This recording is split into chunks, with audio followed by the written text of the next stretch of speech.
नमस्कार दोस्तों, कैसे हैं आप सब लोग। उम्मीद है आप सब अच्छे होंगे।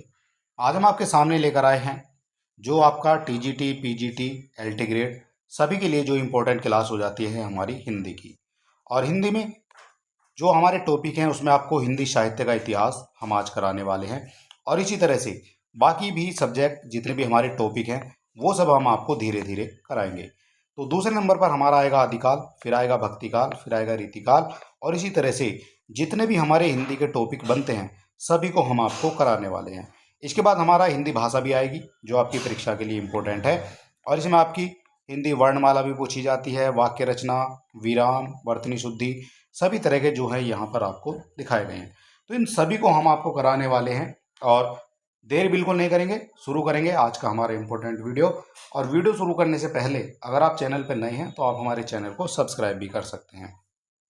तो चलिए शुरू कर लेते हैं आज का हमारा इम्पोर्टेंट वीडियो। तो पहला जो अध्याय है हमारा यहाँ पर हो जाता है अध्याय 1। और अध्याय 1 में हमारा दिखाया गया है और ये हो जाता है हिंदी साहित्य का इतिहास।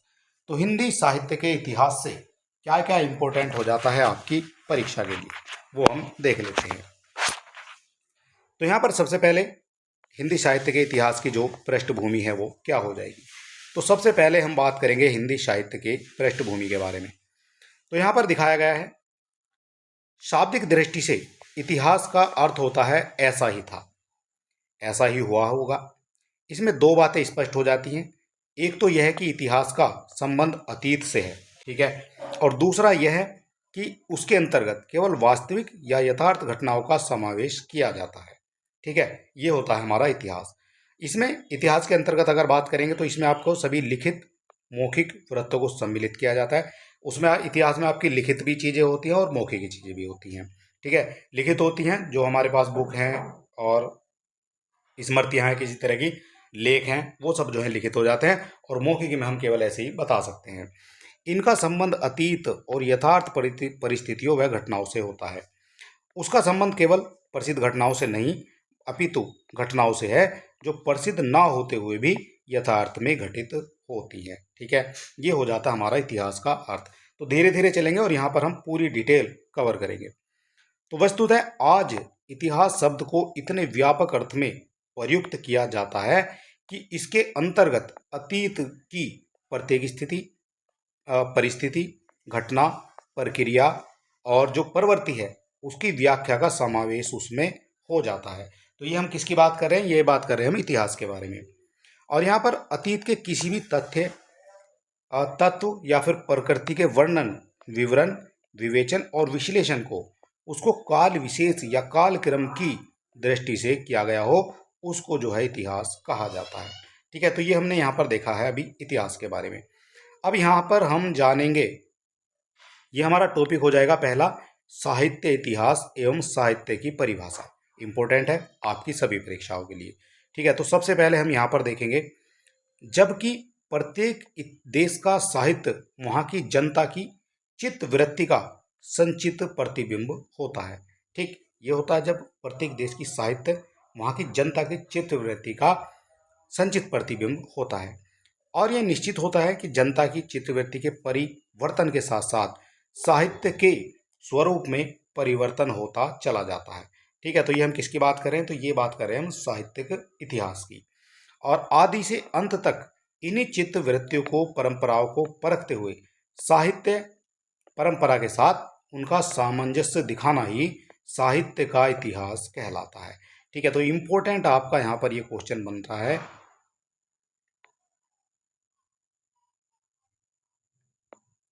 इंपॉर्टेंट क्वेश्चन ये आपका यहाँ पर बन रहा है साहित्य के इतिहास से।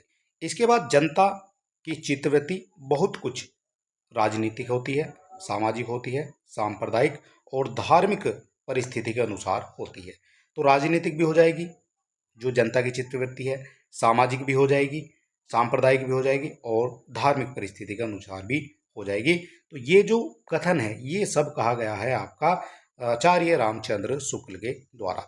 तो इसी तरह से ये आपके क्वेश्चन यहाँ पर बनते हैं। इतना इजी भी नहीं है आपका जो ये क्वेश्चन बनते हैं इससे, तो बड़े अच्छे लेवल के जो है क्वेश्चन आपको देखे जाते हैं। इसके बाद एक और कथन यहाँ पर दिखाया गया है जिसमें युग चेतना और साहित्य चेतना के समन्वय पर आधृत साहित्य के इतिहास के संश्लिष्ट स्वरूप को हमें स्वीकार करना चाहिए। ये किसके द्वारा कहा गया है? तो ये कहा गया है डॉक्टर नगेंद्र के द्वारा।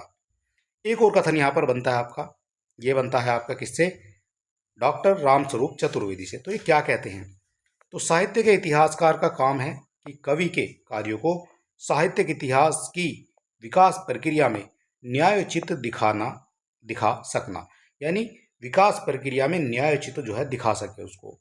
आचार्य शुक्ल ने कहा था, इन्हीं चित्त वृत्तियों की परंपरा को परखते हुए साहित्यिक परंपरा के साथ उनका सामंजस्य दिखाना, यानी कवि यदि अपने इर्द गिर्द के संसार जीवन को देख परख कर उसे अर्थ देता है, तो आलोचक और इतिहासकार कवि की इस रचना में अर्थ का संधान करता है। तो ये जो पूरा सेंटेंस है ये लिखा गया है डॉक्टर राम स्वरूप चतुर्वेदी के द्वारा, ठीक है। और यहाँ पर आगे भी है, उसको जो है वो संवर्धित भी करता है। उसमें आपकी रचना, आलोचना साहित्य इतिहास के मानवीय जिजीविषा के जीवन में अर्थ संधान के कर्मिक विकास का ये चरण माना जाता है। जिस तरह से यहाँ पर दिखाई गई है जिजीविषा, तो यहाँ पर आपको ये नोट करना है ये क्या है। तो ये वर्तनी शुद्धि के लिए भी क्वेश्चन यहाँ से दिखाया जा सकता है, ठीक है। तो वर्तनी शुद्धि हो जाती है जिस तरह से यहाँ पर ये इतिहासकार, ये भी आपका वर्तनी शुद्धि में दिया जाता है। एक आपका हो जाता है चित्त वृत्तियाँ, ठीक है। ये सभी जो है आपके किस में दिखाए जाएंगे? तो ये दिखाए जाएंगे आपके जब वर्तनी शुद्धि की बात होगी। अगला हमारा यहाँ पर क्वेश्चन बनता है, और ये बनता है बालकृष्ण भट्ट के द्वारा। तो बालकृष्ण भट्ट क्या कहते हैं साहित्यिक इतिहास के बारे में? तो साहित्यिक जन समूह के हृदय का विकास है। जो साहित्य है वो जन समूह के हृदय का विकास है, ये कहा है बालकृष्ण भट्ट ने, ठीक है। इसके बाद हमारा जो अगला विचार बनता है वो बनता है बाबू गुलाब राय से। तो बाबू गुलाब राय साहित्यिक इतिहास के बारे में क्या कहते हैं? तो जहाँ शब्द और अर्थ, विचार और भाव का परंपरा अनुकूलता के साथ सहभाव हो, वही साहित्य है। तो अभी हम ये जो पढ़ रहे हैं, ये पढ़ रहे हैं हम साहित्य इतिहास के बारे में। धीरे धीरे सारे टॉपिक हम यहाँ पर कवर करेंगे, ठीक है। अगला हमारा जो टॉपिक है, और यहाँ पर कुछ और भी दिखाए गए हैं, जैसे यहाँ पर दिखाया गया है ज्ञान राशि के संचित कोष का नाम साहित्य है। तो ये कथन किसके द्वारा कहा गया है? ज्ञान राशि के संचित कोष का नाम साहित्य है। तो ये जो कथन है, ये कथन है आपका आचार्य महावीर प्रसाद द्विवेदी का। आचार्य महावीर प्रसाद ने कहा है ज्ञान राशि के संचित कोष का नाम जो है साहित्य है। इसके बाद हमारा एक और जो है पॉइंट बनता है यहाँ से, और वो बनता है साहित्यिक आत्मभिक्त, साहित्य आत्मविभक्त जीवन की अभिव्यक्ति है। ये कथन कहा गया है डॉक्टर नगेंद्र के द्वारा। और साहित्य के अंतर्गत सारा वाङ्मय लिया जा सकता है जिसमें अर्थबोध के अतिरिक्त भावोन्मेष अथवा चमत्कारपूर्ण अनुरंजन हो, तथा जिसमें वाङ्मय की विचारात्मक समीक्षा या व्याख्या हो। तो ये भी कथन है आपका रामचंद्र शुक्ल का। रामचंद्र शुक्ल जो है, इनसे सबसे ज़्यादा क्वेश्चन पूछे जाते हैं आपके साहित्य के बारे में। तो अगला जो हमारा पॉइंट दिखाया गया है वो दिखाया गया है हिंदी साहित्य इतिहास लेखन की परंपरा कहाँ से शुरू हुई है, कैसे कैसे शुरू हुई है। तो थोड़ा सा जानेंगे इसके बारे में, इम्पोर्टेंट है, यहाँ से आपके क्वेश्चन बनते हैं। तो सबसे पहले यहाँ पर बात करेंगे हिंदी साहित्य के इतिहास लेखन का सबसे पहला प्रयास, ये फ्रेंच विद्वान हो जाते हैं, गारसा दातासी ने किया था। फ्रेंच विद्वान कौन है? गारसा दातासी हैं।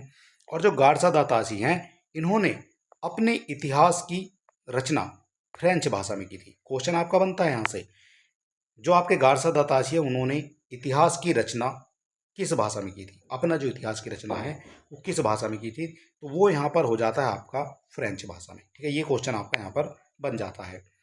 उन्होंने अपने इतिहास ग्रंथ का नाम क्या रखा है, ये भी आपसे पूछा जाता है।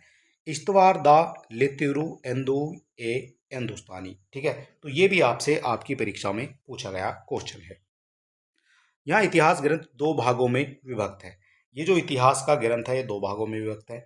इसमें एक तो होता है आपका प्रकाशन क्रम से, ये जो दो भागों में विभक्त है, और इसका जो प्रकाशन है वो हुआ है आपका 1839 में हुआ है, पहले भाग का। ये दो भागों में हमने बताया आपको, ठीक है।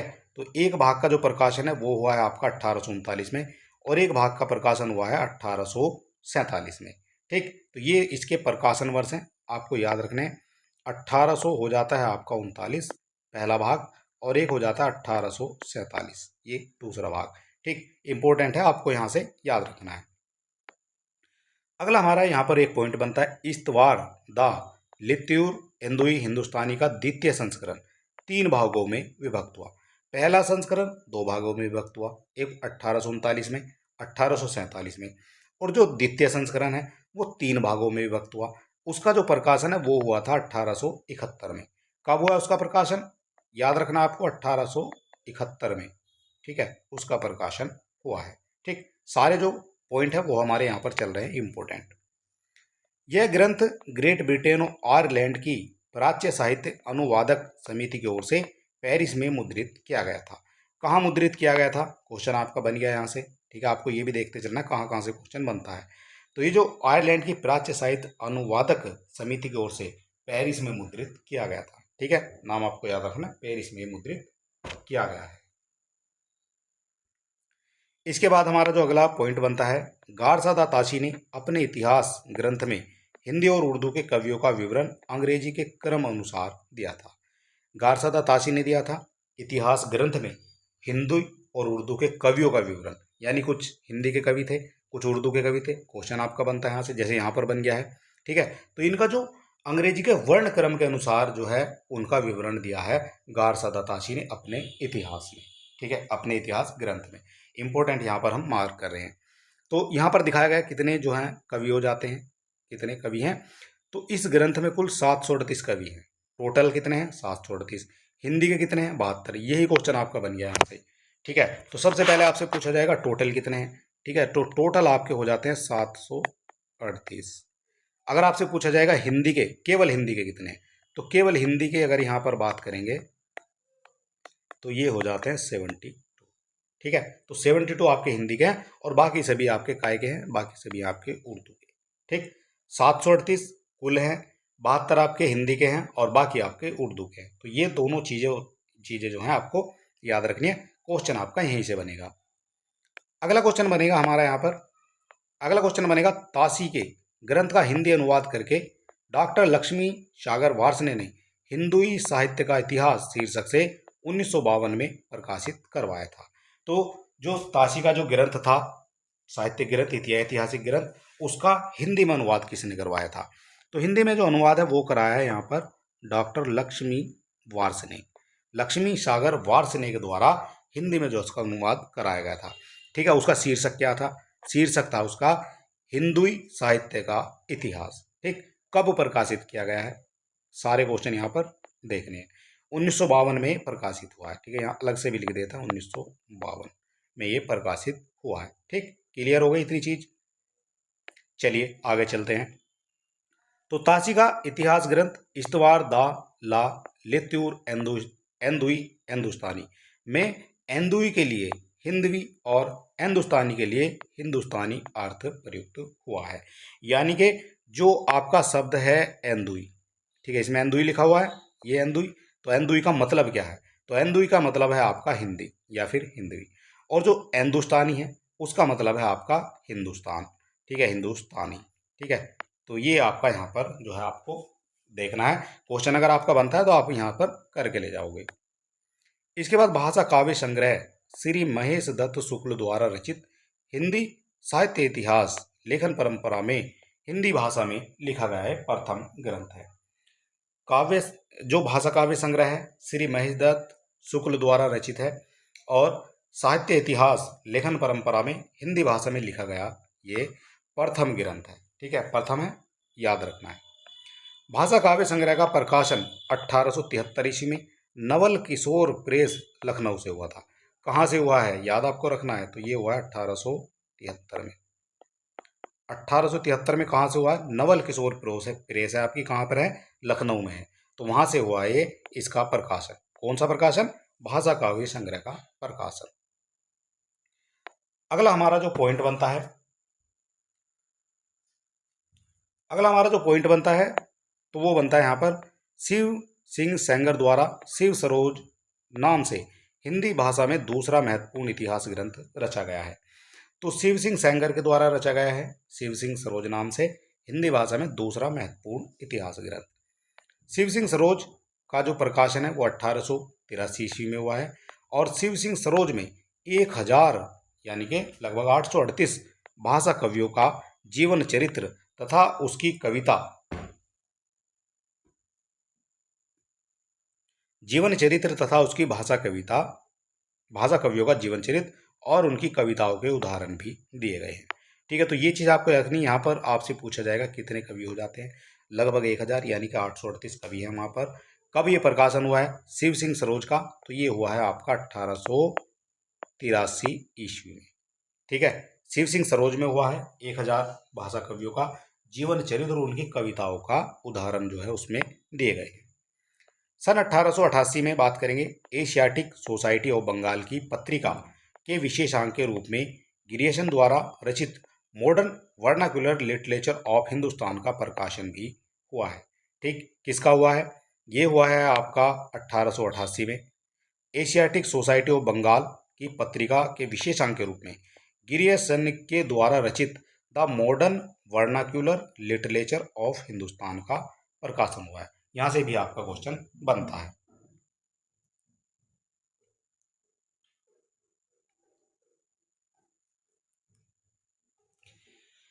इसके बाद हमारा जो अगला पॉइंट बनता है यहाँ पर, जॉर्ज गिरियसन द्वारा रचित the modern vernacular literature of Hindustan को सच्चे अर्थों में हिंदी साहित्य का पहला इतिहास ग्रंथ माना जाता है। तो हिंदी साहित्य का जो पहला ऐतिहासिक ग्रंथ है वो कौन सा है? ठीक है, तो आपको पता लग गया कौन सा है, तो ये है आपका the modern vernacular literature of Hindustan. ठीक है, तो ये सच्चे अर्थों में कहा जाएगा, तो इतिहास का ये पहला ग्रंथ माना जाएगा। इसके अलावा उन्होंने अपने इस ग्रंथ में कुल 952 कवियों का उल्लेख किया है। ये भी आपसे पूछा जाएगा कितने कवियों का उल्लेख यहाँ पर किया गया है। कुल 952 जो है कवियों का उल्लेख यहाँ पर किया गया है। गिरियसन को कवियों एवं लेखकों का काल क्रम के अनुसार वर्गीकरण तथा उनकी प्रवृत्तियों को स्पष्ट भी किया गया है। तो गिरियसन ने किया है कवियों और लेखकों का काल क्रम के अनुसार वर्गीकरण और उनकी प्रवृत्तियों को स्पष्ट किया है। अगला हमारा जो पॉइंट बनता है, और ये बनता है गिरियसन के इतिहास की विशेषता। तो विशेषता तो हमें पढ़नी है गिरियसन के इतिहास की, क्योंकि यहाँ से भी आपके क्वेश्चन बन सकते हैं। तो चलिए देखते हैं, एक एक करके देख लेते हैं गिरियसन के इतिहास की विशेषताएं क्या क्या हो जाती हैं। तो यहाँ पर सबसे पहला जो हमारा पॉइंट हो जाएगा, लेखक एवं कवियों का काल क्रम के अनुसार वर्गीकरण। तो जो लेखक हैं और कवि हैं उनका काल क्रम के अनुसार वर्गीकरण यहाँ पर किया गया है। गिरियसन के इतिहास की ये विशेषता है। जॉर्ज गिरियसन ने प्रथम बार हिंदी साहित्य को हिंदी भाषा की दृष्टि से क्षेत्र निर्धारण किया है और संस्कृत, प्राकृतिक और अरबी फारसी मिश्रित उर्दू को उसके पृथक करने का प्रयास भी किया है। ठीक है, तो ये जो इतिहास की विशेषताएं बता रहे हैं हम यहाँ गिरियसन के। तीसरा पॉइंट हो जाएगा हमारा, अपने ग्रंथ के आधार पर स्रोतों का उल्लेख करते हुए तटस्थता और प्रामाणिकता एवं ईमानदारी का परिचय भी दिया है गिरियसन ने। इसके अलावा ग्रंथ का कालखंडों में विभाजन और प्रत्येक अध्याय काल का विशेष सूचक भी जो है आपके ग्रंथ में दिखाया गया है। तो हिंदी साहित्य के विकास का क्रम निर्धारण उसमें चारण काव्य है, धार्मिक काव्य है, प्रेम काव्य है और दरबारी काव्य के रूप में जो है करना एक विशेषता जो है वहाँ पर उसकी प्रकट की गई है। ठीक है, तो हिंदी साहित्य का जो विकास का क्रम है वो उन्होंने बड़े सीक्वेंस में जो है दिखाया है। अगला पॉइंट हमारा बनता है, जॉर्ज अब्राहम गिरियसन ने हिंदी काव्य में भक्ति काल को स्वर्ण युग काल की संज्ञा से विभूषित किया है। तो जॉर्ज अब्राहम गिरियसन है, हिंदी काव्य को भक्ति काल को स्वर्ण युग इन्होंने कहा है। ठीक है, तो ये आप यहाँ पर मान सकते हैं। तो भक्ति काल को स्वर्ण युग जो है कहा जाता है। डॉक्टर किशोरी लाल गुप्त ने the modern vernacular literature of Hindustan का हिंदी साहित्य का प्रथम इतिहास शीर्षक से हिंदी अनुवाद किया है। इसके प्रकाशन की अगर बात करेंगे तो इसका जो प्रकाशन है वो हुआ है यहाँ पर सन 1957 में। ठीक है, ये आपको याद रखना है कब इसका प्रकाशन हुआ है। डॉक्टर किशोरी लाल गुप्त ने किया है the modern vernacular literature of Hindustan का हिंदी साहित्य का प्रथम इतिहास शीर्षक से किया है। इसका जो है प्रकाशन कब किया है, 1957 ईस्वी में किया है। इसके बाद हमारा जो अगला पॉइंट बनता है, मिस्र बंधु विनोद के रचनाकार मिस्र बंधु हैं। जो मिस्र बंधु विनोद है उसके रचनाकार कौन है, तो उसके रचनाकार हो जाते हैं मिस्र बंधु। मिस्र बंधु से एक क्वेश्चन आपकी परीक्षा में बनता है कि मिस्र बंधु में कौन कौन से नाम आप शामिल हुए हैं। तो नाम देख लेते हैं। सबसे पहले यहाँ पर मिस्र बंधु दिखाया गया है। तो मिस्र बंधु के अंतर्गत 3 नाम आपको देखने को मिलेंगे। ट्रिक की अगर बात करेंगे तो ये हो जाती है आपका GSK, GSK। ठीक है, इससे आप इसको याद रख सकते हैं। ठीक है, कुछ भी आप बना सकते हैं अपने ट्रिक जिससे आपको याद हो जाए। तो यहाँ पर हमने बनाई है GSK। तो जी से बनेगा आपका गणेश बिहारी मिश्र, एस से बनेगा श्याम बिहारी मिश्र, और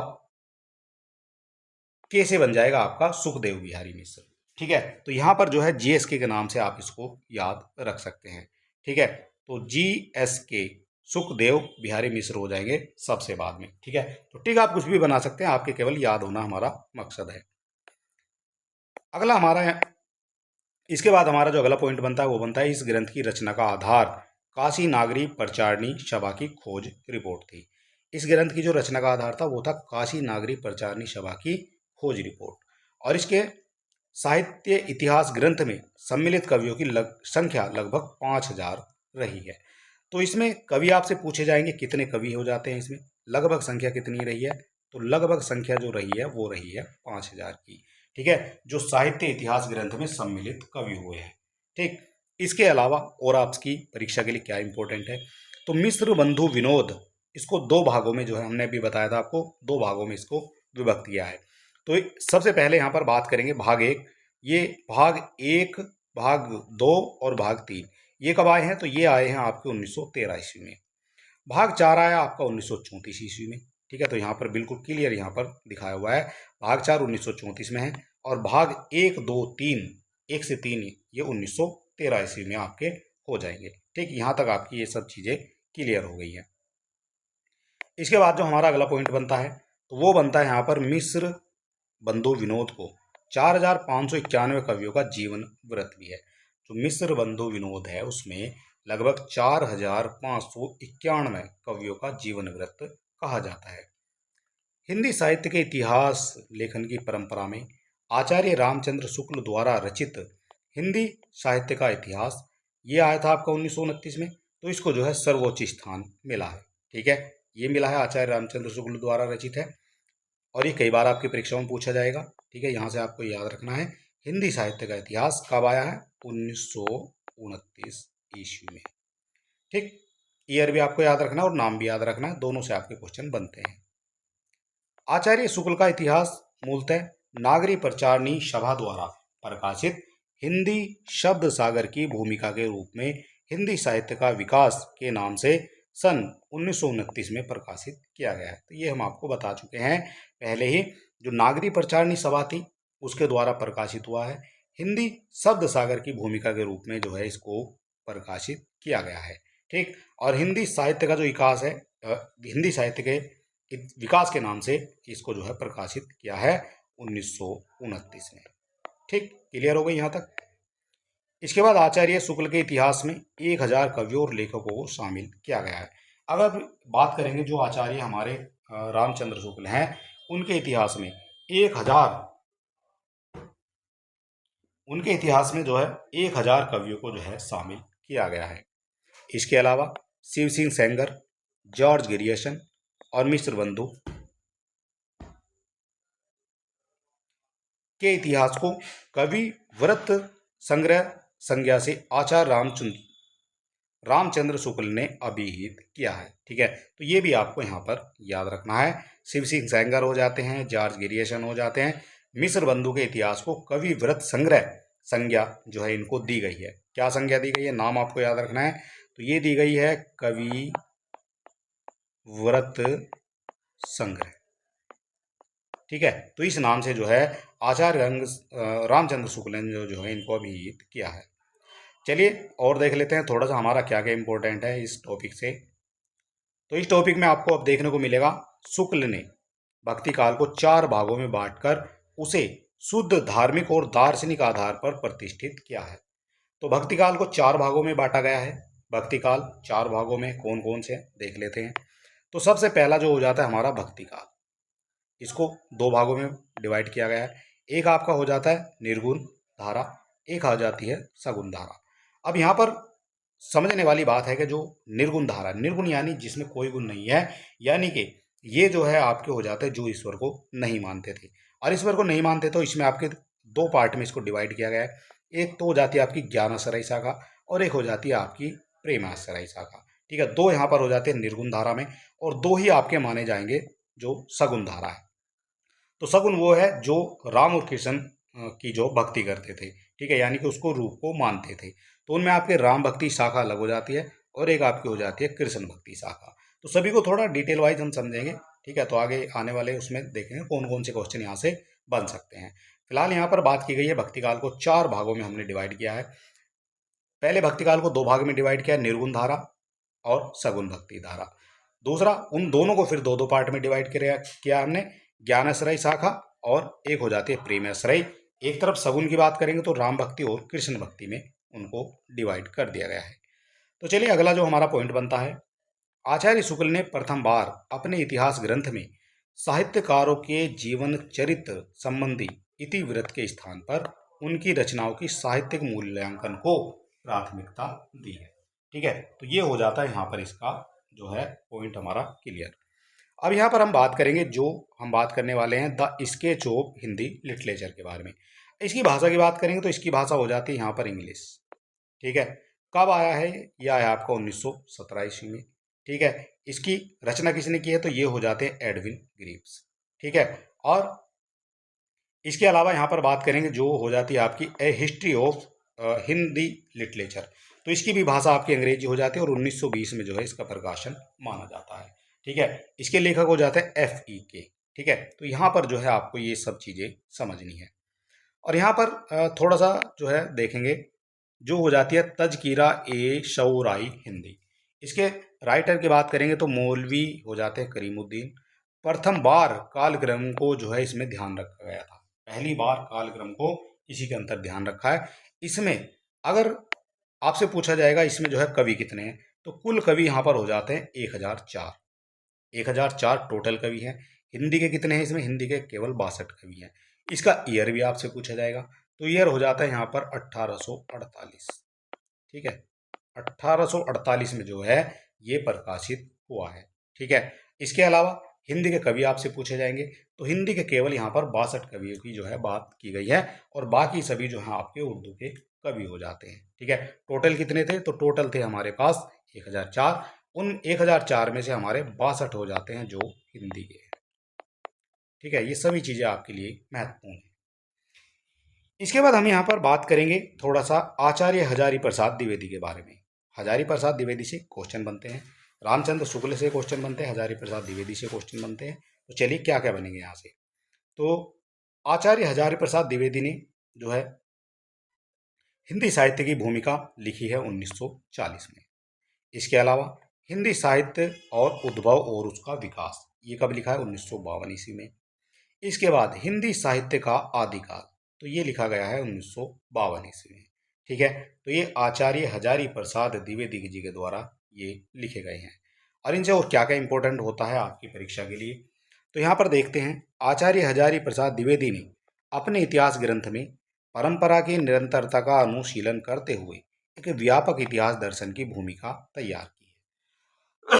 तो एक व्यापक इतिहास दर्शन की जो भूमिका है वो तैयार की गई है आचार्य हजारी प्रसाद द्विवेदी जी के द्वारा। इसके अलावा डॉक्टर राम कुमार वर्मा ने हिंदी साहित्य का आलोचना, तो यहाँ पर 1938 ईस्वी में नामक इतिहास ग्रंथ जो है लिखा जाता है। किसके द्वारा लिखा जाता है? तो राम कुमार वर्मा ने हिंदी साहित्य का आलोचनात्मक इतिहास लिखा है 1938 ईस्वी में। ठीक, इंपॉर्टेंट है ये क्वेश्चन, आपका जो है बनता है आपकी परीक्षा में। इसके बाद हम बात करेंगे, डॉक्टर वर्मा ने अपने इतिहास ग्रंथ में 693 ईस्वी से और 1693 ईस्वी तक के समय को, अर्थात जो संधि काल से लेकर और भक्ति काल तक की अवधि को ही लिया है। तो जो जो वर्मा है हमारे, जो राम कुमार वर्मा है, उन्होंने जो अपना इतिहास का ग्रंथ लिखा है जिसका नाम है हिंदी साहित्य का आलोचनात्मक इतिहास, उसमें उन्होंने लिया है 693 ईस्वी से और 1693 ईस्वी तक। 693 से 1693 ईस्वी तक जो है वो इस अवधि को ही लिया है और अपने ग्रंथ में शामिल किया है। इसके बाद जो हमारा अगला पॉइंट बनता है वो बनता है राम कुमार वर्मा से, यानी कि डॉक्टर राम कुमार वर्मा हिंदी का प्रथम कवि स्वयंभू को मानते हैं। ठीक है, तो स्वयंभू हो जाते हैं और साहित्य का जो आरंभ है 693 ईस्वी को स्वीकार करते हैं। अच्छा, यहाँ पर जो है अलग अलग जो है मत मिलेंगे कवियों के देखने को। कोई आपका 693 ईस्वी बताएगा, कोई बताएगा आपका 1000 ईस्वी, कोई बताएगा 1100 ईस्वी। तो यहाँ पर हम सबको याद रखना, उन्हीं से आपके क्वेश्चन बनते हैं। ठीक है, तो कोई मतलब जो है अच्छे लेवल के जो है क्वेश्चन आपको यहाँ पर सारे देखने को मिलेंगे। ठीक है, तो फिलहाल यहाँ पर बात करते हैं इस पॉइंट की कि राम कुमार वर्मा ने हिंदी साहित्य का, हिंदी का जो प्रथम कवि माना है वो माना है स्वयंभू को। ये क्वेश्चन आपकी परीक्षा में बनता है, इंपॉर्टेंट, आप इसको मार्क करेंगे। साहित्य का आरंभ कब से माना है? 693 ईस्वी से माना है साहित्य के आरंभ को। और हिंदी साहित्य का वृहद इतिहास नागरी प्रचारणी सभा काशी से प्रकाशित हुआ है और ये 16 भागों में विभाजित है। क्वेश्चन बन गया आपका कि कितने भागों में विभाजित है। नाम क्या है? हिंदी साहित्य का वृहद इतिहास, ये इसका नाम हो जाता है। नागरी प्रचारणी सभा काशी द्वारा प्रकाशित है और 16 भागों में इसको विभाजित किया गया है। ठीक, इसमें प्रत्येक खंड का जो संपादन है वो अलग अलग विद्वानों ने किया है। तो जो प्रत्येक खंड है उसका जो संपादन किया अलग अलग जो है विद्वानों ने किया है। कौन कौन से विद्वान हो जाते हैं देख लेते हैं। तो हिंदी साहित्य इतिहास के प्रमुख ग्रंथ और रचनाकार कौन कौन से हो जाते हैं, क्या क्या उनसे इंपॉर्टेंट है, यहाँ पर हम सब चीज़ आपको बताएंगे। तो सबसे पहले एक तरफ आपके हो जाते हैं जो इतिहास के ग्रंथ हैं, दूसरे नंबर पर हम देखेंगे उनके प्रकाशन वर्ष, और तीसरे नंबर पर जो उनके रचनाकार हैं जिन्होंने उसको लिखा है। तो सबसे पहले यहाँ पर दिखाया गया है हिंदी काव्य धारा। हिंदी काव्य धारा का जो प्रकाशन वर्ष है वो हो जाता है 1944। पंडित राहुल सांकृत्यायन के द्वारा जो है ये रचित है। इसके बाद हिंदी साहित्य का वैज्ञानिक इतिहास, ये 2 भागों में डिवाइड किया गया है और प्रकाशन इसका होता है 1665 ईस्वी में। इसके जो रचनाकार हैं वो है डॉक्टर गणपति चंद्र गुप्त। ठीक, इसी तरह से आपके क्वेश्चन यहाँ पर बनते हैं, अच्छे लेवल के क्वेश्चन। हिंदी साहित्य और संवेदना का विकास, तो इसका जो प्रकाशन वर्ष है वो हो जाता है 1986 में। कब हुआ? 1986 में हुआ है और इसके रचनाकार हो जाते हैं डॉक्टर राम स्वरूप चतुर्वेदी। ठीक है, क्या नाम है? हिंदी साहित्य और संवेदना का विकास। एक बनता है हिंदी साहित्य का अतीत, ये 2 भागों में डिवाइड है। हिंदी साहित्य का अतीत क्या रहा? तो अतीत हो जाता है ये आचार्य विश्वनाथ प्रसाद के द्वारा। हिंदी भाषा का विकास 1924 में प्रकाशित होता है और डॉक्टर श्याम सुंदर दास के द्वारा ये लिखा जाता है। ठीक है, हिंदी भाषा का विकास, और एक श्याम सुंदर दास के द्वारा ही लिखा जाता है हिंदी भाषा और साहित्य। हिंदी भाषा और साहित्य ये लिखा जाता है 1930 में। ठीक है, पहला इनके द्वारा लिखा गया है आपका हिंदी भाषा का विकास और दूसरा लिखा गया है आपका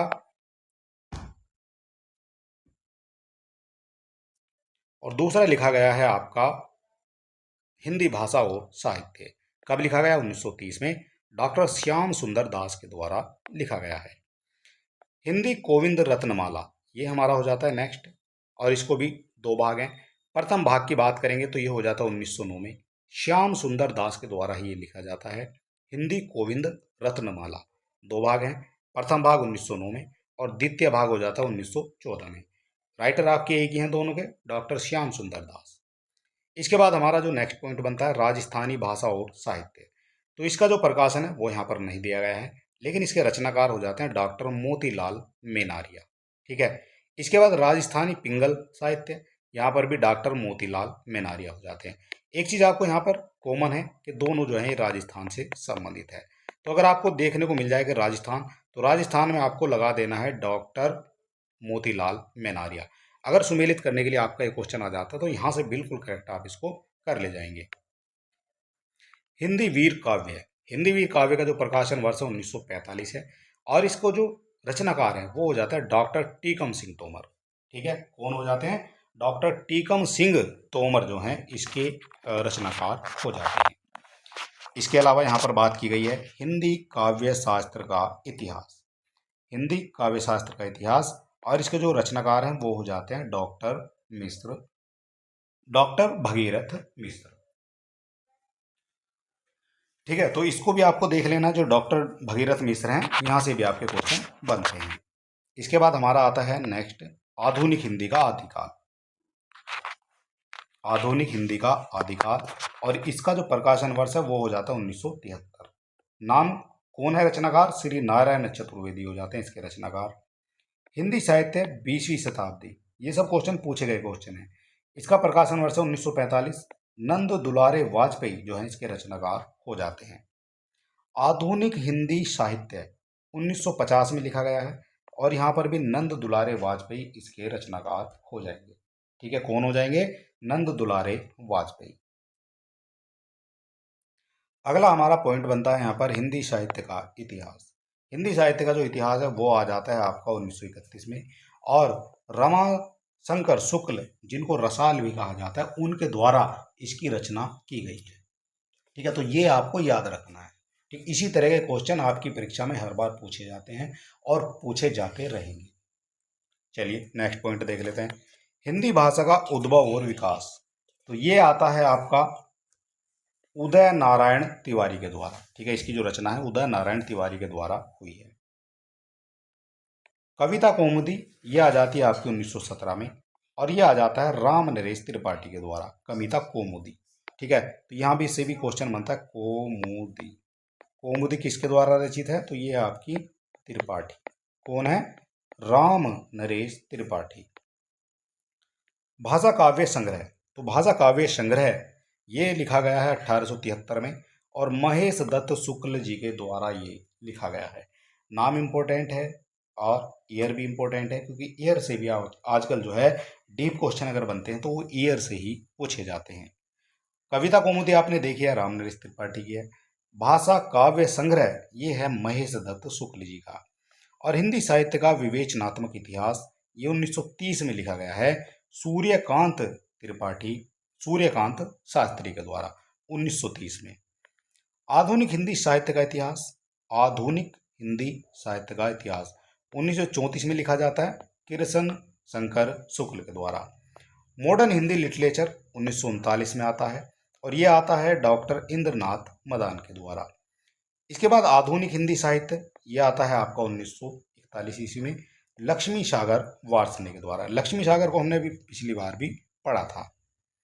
ब्रज माधुरी सार 1923 में लिखा जाता है व्योगी हरि के द्वारा। ठीक है, व्योगी हरि के द्वारा लिखा जाता है ब्रज माधुरी सार। हिंदी हिंदी साहित्य का दूसरा इतिहास तो ये लिखा गया है डॉक्टर बच्चन सिंह के द्वारा। कब लिखा गया है? ईयर आपके लिए इंपॉर्टेंट है, 1996 में जो है ये लिखा गया है।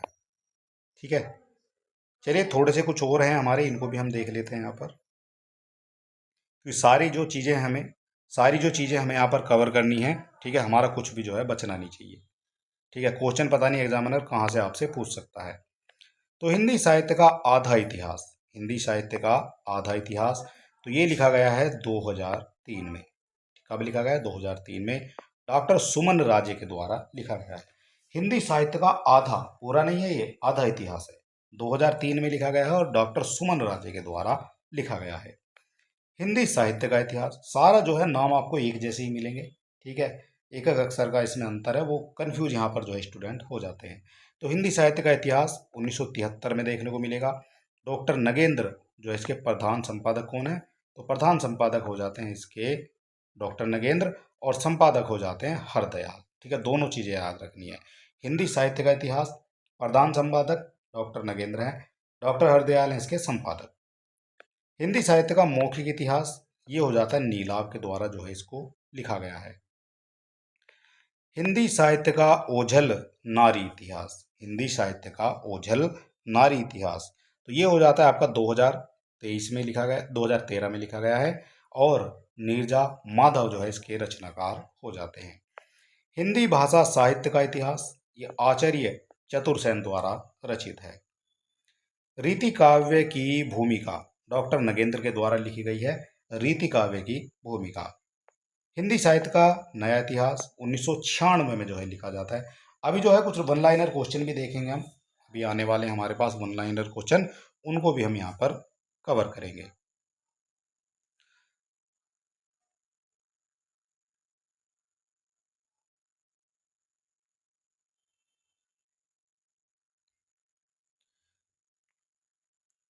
तो हिंदी साहित्य का जो इतिहास से क्वेश्चन बनते हैं, हम सोच रहे हैं कि इसी वीडियो में आपको सब कवर करा दें। तो हिंदी साहित्य का नया इतिहास ये राम लेखावन पांडे के द्वारा लिखा जाता है 1996 में। आधुनिक हिंदी साहित्य का इतिहास ये डॉक्टर बच्चन सिंह के द्वारा लिखा गया है। आधुनिक हिंदी साहित्य का इतिहास, ठीक है, किसके द्वारा लिखा गया? डॉक्टर बच्चन सिंह के द्वारा। आधुनिक साहित्य की प्रवृत्तियां, आधुनिक साहित्य की जो प्रवृत्तियां हैं 1954 में इसको लिखा जाता है डॉक्टर नामवर सिंह के द्वारा। बहुत सारे राइटर हैं, बहुत सारे कवि हैं जिनके द्वारा जो है अपने अपने विचार प्रस्तुत किए गए हैं, जिनके द्वारा हिंदी के साहित्य के इतिहास के बारे में रचनाएं लिखी गई हैं। पता नहीं एग्जामिनर आपसे कहाँ से क्वेश्चन पूछ ले, तो इसलिए हमें सारी चीज़ें जो है कवर करनी है। तो फिलहाल यहाँ पर आधुनिक साहित्य की प्रवृत्तियां 1954 में लिखी गई है डॉक्टर नामवर सिंह के द्वारा। आधुनिक साहित्य 1950 ईस्वी में लिखा गया है आचार्य नंद दुलारे वाजपेयी के द्वारा। आधुनिक साहित्य, हिंदी साहित्य एक आधुनिक परिदृश्य, जो हिंदी साहित्य है वो एक आधुनिक परिदृश्य है। 1967 में आता है सच्चिदानंद हीरानंद वात्स्यायन के द्वारा। इनको अज्ञेय भी कहा जाता है। आपसे यही क्वेश्चन पूछ लेगा कि अज्ञेय किसको कहा जाता है, तो सच्चिदानंद हीरानंद वात्स्यायन को अज्ञेय कहा जाता है। हिंदी के प्राचीन कवि और उनकी कविताएं, दक्षिणी हिंदी काव्य धारा। तो ये काफी बड़ा जो है नाम हो जाता है, हिंदी के प्राचीन कवि एवं उनकी कविताएं, दक्षिणी हिंदी की काव्य धारा। तो ये हो जाता है महापंडित राहुल शंकरदयाल के द्वारा। इसके बाद यहाँ पर हमसे पूछा गया है हिंदी साहित्य का इतिहास। कई बार ये एक ही क्वेश्चन जो है आपसे पूछा जाएगा, हिंदी साहित्य का इतिहास। तो हिंदी साहित्य का जो इतिहास है ये डॉक्टर रमाचंद्र शुक्ल के द्वारा भी लिखा गया है। रमा शंकर शुक्ल, इनको रसाल के नाम से भी जाना जाता था। अगला हमारा क्वेश्चन बनता है हिंदी साहित्य युग और प्रवृत्तियां। तो ये लिखा गया है शिव कुमार शर्मा के द्वारा। हिंदी साहित्य युग और प्रवृत्तियां शिव कुमार शर्मा के द्वारा लिखी गई हैं। हिंदी भाषा और साहित्य का जो इतिहास है वो लिखा गया है आपका 1949 में चतुरसेन शास्त्री के द्वारा। हिंदी वांग में 20वीं शताब्दी, हिंदी वांग में 20वीं शताब्दी डॉक्टर नगेंद्र के द्वारा जो है ये लिखी गई है। अब आ जाता है आपका हिंदी साहित्य। हिंदी साहित्य लिखा गया आपका धीरेन्द्र वर्मा के द्वारा। किसके द्वारा लिखा गया? धीरेन्द्र वर्मा के द्वारा जो है ये लिखा गया है।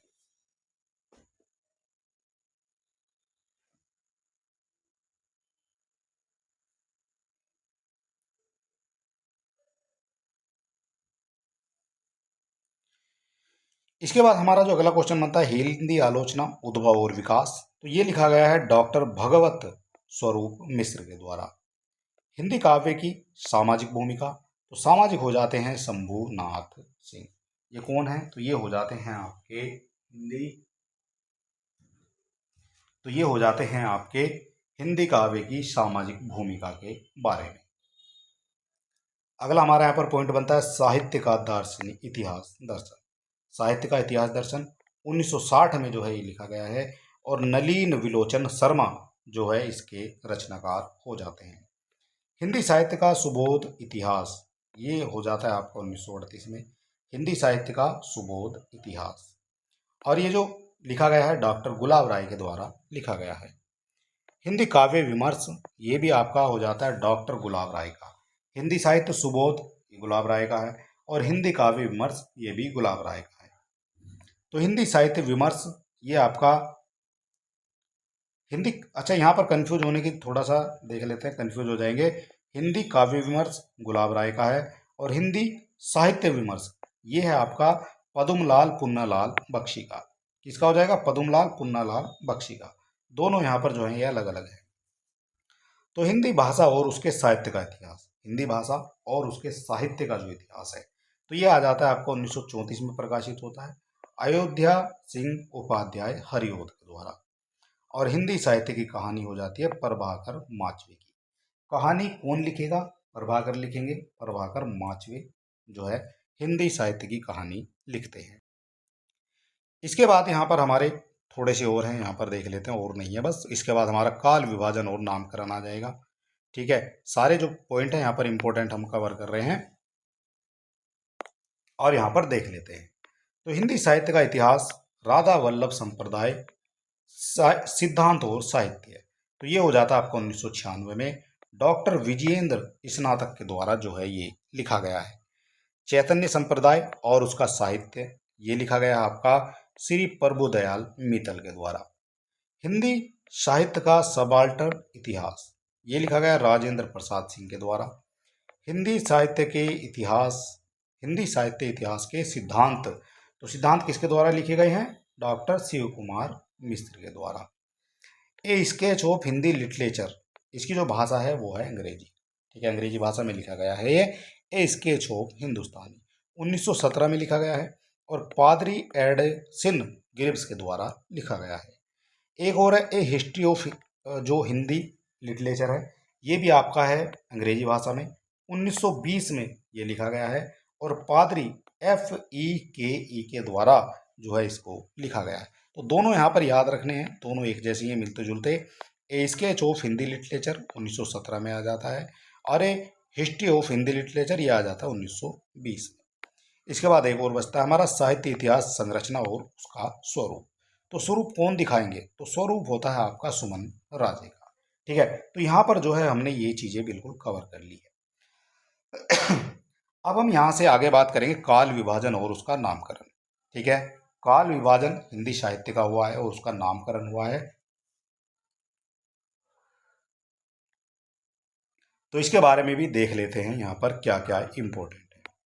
तो सबसे पहले बात करेंगे काल विभाजन और उसका नामकरण। तो सबसे पहले यहाँ पर दिखा गया है जो आरंभिक इतिहास है। आरंभिक इतिहास में हिंदी साहित्य के इतिहास लेखन की परंपरा की जो शुरुआत है वो की गई है गारसादा तासी से, लेकिन काल विभाजन और नामकरण का जो प्रथम प्रयास है वो जॉर्ज अब्राहम गिरियसन के अंग्रेजी भाषा के लिखित साहित्य इतिहास ग्रंथ the modern vernacular literature of Hindustan में मिलती है। चीजें आप समझ गए हैं। जो आरंभिक प्रयास किया था वो किया था आपका गारसादा तासी ने, ठीक है। लेकिन अगर विभाजन और नामकरण का जो प्रथम प्रयास माना जाएगा वो माना जाएगा जॉर्ज अब्राहम गिरियसन के द्वारा, ठीक है। दोनों चीजें आपकी यहाँ पर अलग अलग हो जाती है। और जो गिरियसन का जो ग्रंथ है वो कौन सा, उसका नाम क्या है? तो उसका नाम हमने यहाँ पर बताया है the modern vernacular literature of Hindustan, ये हो जाता है उस ग्रंथ का नाम। अब यहाँ पर देखेंगे हम जॉर्ज अब्राहम गिरियसन का काल विभाजन व नामकरण। तो जॉर्ज अब्राहम गिरियसन का काल विभाजन और उसका नामकरण कैसे होता है? तो सबसे पहले बात करेंगे चारण काल के बारे में। तो चारण काल ये किसके द्वारा कहा है? गिरियसन के द्वारा कहा गया है चारण काल। आपसे क्वेश्चन यही तो बनता है कि आपसे क्वेश्चन यहीं से बनता है कि जो काल विभाजन या उनका नामकरण किया है तो चारण काल जो है किस कवि ने कहा है? तो चारण काल कहा जाता है इनको जॉर्ज अब्राहम गिरियसन के द्वारा चारण काल कहा गया है। और इसमें 700 से जो है और 1300 ईस्वी तक जो है इन्होंने इसका ईयर माना है। कब से माना है? तो इन्होंने माना है 700 ईस्वी से, और 700 से जाएंगे ये 1300 ईस्वी तक, ठीक है। तो 700 से 1300 ईस्वी तक इन्होंने जो है चारण काल इसको माना है। इसके अलावा 15वीं शताब्दी का धार्मिक पुनर्जागरण ये हो जाता है परिशिष्ट, और मलिक मोहम्मद जायसी की प्रेम कविता, ठीक है। तो ये भी यहाँ पर जो है इनके विभाजन हो जाते हैं। तो ब्रज का कृष्ण समुदाय ये माना जाता है आपका 1500 ईस्वी से 1600 ईस्वी तक। ब्रज का कृष्ण समुदाय 1500 ईस्वी में और 1600 ईस्वी तक। इसी के अंतर्गत आपको मुगल दरबार देखने को मिलेगा, इसी के अंतर्गत आपका तुलसीदास देखने को मिलेगा। रीति काव्य 1580 से 1692 देखने को मिल जाएगा, 1692। और तुलसीदास के जो अन्य प्रवृत्ति हैं जिसमें 1600 से 1700 ईस्वी तक मिलेंगे। इसमें आपका भाग 1 में मिलेगा धार्मिक काव्य देखने को, भाग 2 में मिलेगा जो है अन्य कवि जितने भी हमारे बचते हैं। इसके बाद आती है हमारी 18वीं शताब्दी। तो 18वीं सदी में भाग 1 में आपके धार्मिक काव्य देखने को मिलेंगे और भाग 2 में जो है अन्य कवि यहाँ पर भी देखने को मिलेंगे। इसके बाद जो 1800 से शुरू होता है तो वो होता है कंपनी के शासन में हिंदुस्तान। ये हो जाता है आपका 1800 में, जब अंग्रेज आ जाते हैं, ब्रिटिशों के अधीन हो जाता है हमारा भारत। उसके बाद ये फिर लिखा गया है। इसके बाद आ जाता है विक्टोरिया महारानी के शासन में हिंदुस्तान कैसा रहा। 1857 से नहीं था, वो था 1858 से, ठीक है। तो 1857-58 एक ही बात है, तो 57 भी आप लिख सकते हैं। अगर आपको लिखा मिल जाए 1858 तो वो भी आपका यहाँ पर करेक्ट माना जाएगा। तो 1857 से 1887 तक जो है आपको देखने को वहाँ पर मिल जाता है। इसके बाद आता है आपका मिस्र बंधुओं का काल विभाजन व नामकरण। मिस्र बंधुओं का, तो मिस्र बंधुओं ने जो नामकरण किया है तो प्रारंभिक काल कहा गया है मिस्र बंधुओं के द्वारा। प्रारंभिक काल किसके द्वारा कहा गया है? मिस्र बंधुओं के द्वारा। और इसमें दो तरह से जो है इसको डिवाइड किया है, एक आपका पूर्व प्रारंभिक काल और एक हो जाता है उत्तरारंभिक काल। ठीक है, तो जो पूर्व प्रारंभिक काल है वो होता है आपका 700 से 1343 ईस्वी तक, और जो उत्तरारंभिक काल है वो हो जाता है 1344 से 1444 जो विक्रमी संवती है। ठीक है, तो ये आपको यहाँ पर ध्यान देना है। इसके बाद आ जाता है हमारा माध्यमिक काल जो है मिस्र बंधु के द्वारा जो माध्यमिक काल का है। तो पूर्व माध्यमिक काल 1445 से 1560 तक, और प्रौढ़ माध्यमिक काल हो जाता है 1561 से 1680 विक्रमी संवती तक। ठीक है, तो ये सारी जो चीज़ें हैं आपको डिटेल पढ़नी है और बड़े डीप में जो है आपको पढ़ना है। ठीक है, अब की बार जो है वैकेंसी कम है और फाइट भी थोड़ी सी आपकी ज़्यादा हो सकती है। तो चलिए देख लेते हैं, तीसरा हमारा हो जाता है यहाँ पर अलंकृत काल। तो अलंकृत काल में भी आपका पूर्व अलंकृत काल और उत्तर अलंकृत काल। तो पूर्व में आपका आ जाएगा 1681 से 1790 तक, और 1791 से आ जाएगा 1889 ईस्वी तक। इसके बाद शुरू हो जाएगा आपका परिवर्तन काल जो 1890 से 1925 तक आपको देखने को मिलेगा, और उसके बाद आ जाता है 1926 से आपका वर्तमान काल। 1926 के बाद से या फिर 1922 भी आप 1926 या फिर कहीं 1926 या फिर कहीं कहीं पर आपको ये 1920 भी देखने को मिल सकता है। तो यहाँ पर इसको कहा जाएगा आपका वर्तमान काल। ठीक है, और अब तक जो है वो ही चल रहा है।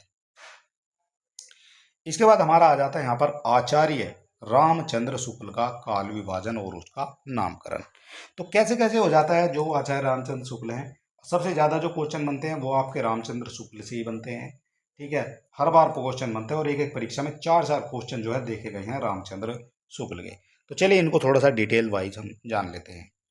तो आचार्य रामचंद्र शुक्ल का काल विभाजन व नामकरण। ठीक, तो काल क्रम के आधार पर जो नामकरण किया है तो उसमें आपका मिलेगा आदिकाल, पूर्व मध्यकाल, उत्तर मध्यकाल और एक आपका आधुनिक काल। ठीक है, और लास्ट में आपका आ जाएगा फिर आधुनिक काल। तो 4 तरह से जो है यहाँ पर इनको डिवाइड किया है। अब आदिकाल को जो है युगीन प्रवृत्ति के आधार पर जो उनका नामकरण किया है, तो आदिकाल को नामकरण किया गया, आदिकाल को कहा है वीरगाथा काल। किसने कहा है? आचार्य रामचंद्र शुक्ल ने। पूर्व मध्यकाल को कहा है भक्तिकाल, उत्तर मध्यकाल को कहा है रीतिकाल। ठीक है, और उसके बाद आधुनिक काल को कहा है गद्धकाल। ठीक, तो सारे जो है नामकरण यहाँ पर किए गए हैं। इनके ईयर से भी क्वेश्चन बनते हैं। ईयर बनेगा 1050 से बनेगा आपका 1375 विक्रमी संवती तक। ठीक है, ये हो जाता है आदिकाल। इसके बाद जो पूर्व मध्यकाल है 1375 से 1700 ईस्वी तक। 1700 से बनेगा 900 तक रीति। रीति यानी खाली, रीति कहते हैं जो खाली हो जाता है। तो अंग्रेजों ने जो है हमारे देश को खाली कर दिया था। कब किया था? तो 1700 के आसपास जो है अंग्रेज आए थे और 1900 तक जो है वो रहे थे, 1947 तक। ठीक है, तो रीति यानी रिता दिया था, जैसे कहते हैं ना गाँव में, को रिता दिया, बिल्कुल खाली कर दिया। तो उस तरह से यहाँ पर इसको आप याद रखेंगे। तो रीतिकाल कब आया? तो रीतिकाल आया है आपका 1700 ईस्वी से 1900 ईस्वी तक। इसके बाद आता है आपका संवती जो 1900 से 1984 तक, जो आधुनिक काल है और जिसको गद्ध काल के नाम से भी जाना जा रहा है। अगला हमारा यहाँ पर आ जाता है, वीडियो थोड़ा सा हमारा जो है बड़ा हो रहा है, लेकिन थोड़ा सा हमें ये जो है पूरा कराने की हम यहाँ पर कोशिश कर रहे हैं। तो अभी है हमारा एक पेज और है, देख लेते हैं। क्वेश्चन हम इसके कल करा देंगे। आचार्य हजारी प्रसाद द्विवेदी का काल विभाजन व नामकरण। तो आचार्य हजारी प्रसाद द्विवेदी का काल और उसका नामकरण कैसे कैसे किया है। तो आचार्य हजारी प्रसाद द्विवेदी के भी जो है कई क्वेश्चन बनते हैं। जिस तरह से रामचंद्र शुक्ल के बनते हैं उसी तरह से आचार्य जो है हजारी प्रसाद द्विवेदी के भी बनते हैं। तो सबसे पहले यहाँ करेंगे इसका नामकरण और इधर देखेंगे उनका कालखंड कब कब किया है। तो सबसे पहले इन्होंने आदिकाल को जो है, आदिकाल का जो कालखंड है वो हो जाता है इनका 1000 से 1400 ईस्वी तक। पूर्व मध्यकाल की बात करेंगे तो 1400 से 1700 ईस्वी हो जाती है। उत्तर मध्यकाल की बात करेंगे तो 1700 से 1900 ईस्वी तक ये हो जाता है उत्तर मध्यकाल। और लास्ट में हमारा आ ही जाता है फिर आधुनिक काल। आधुनिक काल सभी ने जो है लगभग 1900 ईस्वी से ही बताया हुआ है। लगभग सभी की बात करेंगे तो 1900 ईस्वी से और जो है अब तक। ठीक है, तो ये क्या है? ये हो जाता है आपका आधुनिक काल। इसके बाद यहाँ पर दिखाए गए हैं जो डॉक्टर नगेंद्र हैं। डॉक्टर नगेंद्र हो जाते हैं हमारे, और नगेंद्र के बारे में थोड़ा सा यहाँ पर जान लेते हैं। तो डॉक्टर नगेंद्र द्वारा संपादित हिंदी साहित्य का इतिहास के अनुसार काल विभाजन का नामकरण। तो काल विभाजन का जो नामकरण किया गया है डॉक्टर नगेंद्र के द्वारा, तो सबसे पहले यहाँ पर आदिकाल नामकरण किया है। तो आदिकाल रखा है, फिर भक्ति काल है, फिर रीतिकाल है, फिर आधुनिक काल है। ठीक है, तो यहाँ पर जो आदिकाल रखा है इन्होंने लगाया है 7वीं शताब्दी से के मध्य से और 14वीं सदी के मध्य तक। ठीक है, तो सब ने जो है यहाँ पर अलग अलग अपनी डेट दी है। यहाँ पर इन्होंने लगाया 700 से और 1400 ईस्वी तक। ठीक है, तो ये हो जाता है आपका डॉक्टर नगेंद्र के द्वारा। इसके अलावा 14वीं सदी से और 17वीं सदी के मध्य तक हो जाता है ये भक्ति काल। रीतिकाल 17वीं से आएगा, सभी में हमने बताया रिता दिया था, उसको खाली कर दिया था अंग्रेजों ने हमारे देश को लूट लूट के। तो 17वीं सदी हो जाती है और 19वीं सदी के मध्य तक जो है ये रहता है। 19वीं सदी के मध्य यानी कि हो जाता है 1947 तक। ठीक है, इसके बाद हो जाता है हमारा आधुनिक काल, जो 19वीं सदी से और अब तक चल रहा है हमारा आधुनिक काल। इसके बाद हमारा आ जाता है जो इन्होंने ही जो उसका काल विभाजन किया है, तो पुनर्जागरण काल, जिसको भारत हिंदू युग के नाम से जाना जाता है। और ये माना जाता है आपका 1857 से लेकर 1900 ईस्वी तक। इसके बाद आ जाता है जागरण का सुधार काल। जागरण का सुधार काल द्विवेदी काल के अंतर्गत आ जाता है और 1900 से 1918 ईस्वी तक ये होता है जागरण का सुधार काल। यहाँ से थोड़ा सा आपको जो है बड़े ध्यान से ये चीज़ें पढ़नी, क्योंकि यहाँ से आपके क्वेश्चन कई बार परीक्षाओं में देखे भी गए हैं। ठीक है, तो सबसे पहले हमने देखा है आपका कौन सा, ये देखा है यहाँ पर पुनर्जागरण काल। इसके बाद हमने देखा जागरण का सुधार काल। तो सुधार कब हुआ है? 1900 के बाद में हुआ, यानी 1900 से और 1918 के बीच में जो है इसको सुधार कहा जाएगा। ठीक है, जब अंग्रेज जाने की सोच चुके थे। पुनर्जागरण काल की बात करेंगे तो 1857 से 1957 तक ये हो जाता है। इसके बाद आता है हमारा 3 नंबर पर छायावाद काल, जो 1918 से 1938 तक है। छायावाद, और छायावाद के कवि आपने देखे हैं, 4 कवि हैं, जयशंकर प्रसाद, सुमित्रा नंदन पंत, महादेव वर्मा, और एक हो जाते हैं आपके और सूर्यकांत त्रिपाठी निराला। तो ये 4 जो है कवि हैं, ये हो जाते हैं आपके किसके? तो ये जो कवि हैं ये हो जाते हैं छायावाद के कवि। उन्हीं के काल को, उन्हीं के समय को 1918 से 1938 तक जो है कहा गया है। इसके बाद आता है छायावादोत्तर युग, उसके बाद का छायावाद उत्तर युग। ठीक है, उसके बाद का जो काल आ जाता है। इसके बाद हमारा इसको 2 पार्ट में डिवाइड किया गया, एक प्रगति प्रयोग काल आ जाता है और एक आ जाता है आपका नवलेखन काल। तो प्रगति प्रयोग काल 1938 से 1953 में है। नवलेखन काल आ जाता है 1953 से और अब तक जो है उसको नवलेखन काल ही कहा जा रहा है। इसके बाद हमारे थोड़े से हैं, उसके बाद हमारे जो है फिर वन लाइनर जो है यहाँ पर स्टार्ट हो जाएंगे। तो चलिए इसको भी हम थोड़ा सा कवर कर ही लेते हैं। तो आदिकाल का सीमांकन किया गया है यहाँ पर, आदिकाल का सीमांकन।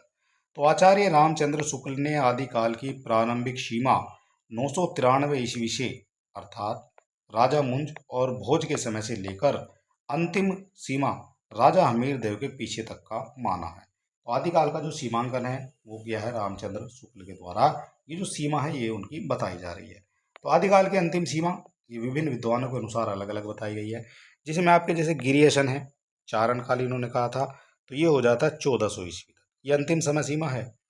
मिश्र बंधु ने आरंभिक काल कहा था, तो ये हो जाता है आपका 1387 में। रामचंद्र शुक्ल इन्होंने ये कहा था तो 1318 ईस्वी में। ठीक है, और डॉक्टर रमाचंद्र शुक्ल जिनको रसाल कहा जाता है 1343 जो है इन्होंने अंतिम समय सीमा बताई है आदिकाल की। ठीक है, अब इसके बाद आदिकाल का जो नामकरण हुआ है, यहाँ से क्वेश्चन आपका बनता है। ठीक है, आदिकाल का नामकरण किया है किस किसने? एक तरफ आपके नामकरण है, एक तरफ आपके इतिहासकार है, इंपॉर्टेंट है ये आपका। तो चारण काल किसने कहा है? तो जॉर्ज अब्राहम गिरियसन ने इसको कहा है चारण काल। तो याद कैसे करेंगे? तो चरणों का काल, चरणों में गिरेगा तो गिर जाता है यहाँ पर गिरियसन। गिरियसन क्या करता है? चरणों में गिर जाता है। ठीक है, तो इस तरह से आप इसको याद रखेंगे। अब्राहम जो है चरणों में गिर जाता है। इसके बाद आ जाता है हमारा वीर गाथा काल। तो वीर गाथा किसकी होती है?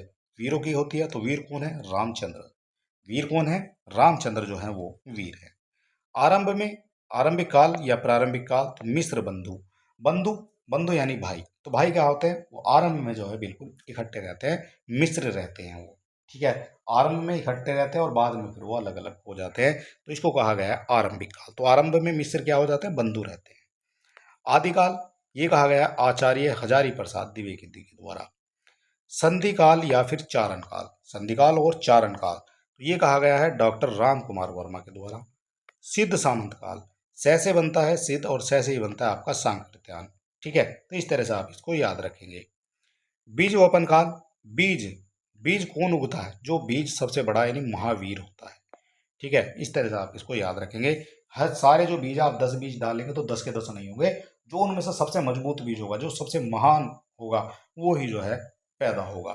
ठीक है, वीर गाथा युग, वीर गाथा युग हो जाता है, तो वीर गाथा युग हो जाता है ये आपका श्याम सुंदर दास का। ठीक है, वीर गाथा युग श्याम सुंदर दास की हो जाती है। और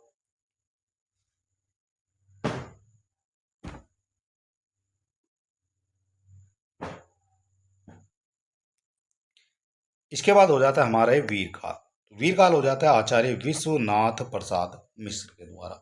तो वीर कौन है? जिसने विश्व को जीत लिया, जो विश्व का नाथ है उसी को जो है वीर कहा जाएगा। ठीक है, और वीर गाथा कही जाएगी श्याम सुंदर तरीके से।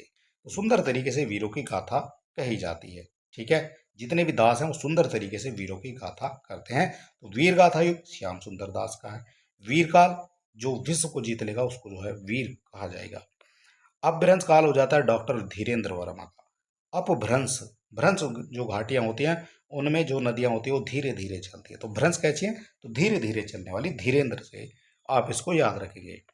अंधकाल या फिर अंधकाल काल, ये हो जाता है आपका कपिल कुल श्रेष्ठ का। अंधकाल कह सकते हैं या फिर अंधकार काल कह सकते हैं, और ये हो जाता है कपिल कुल श्रेष्ठ का।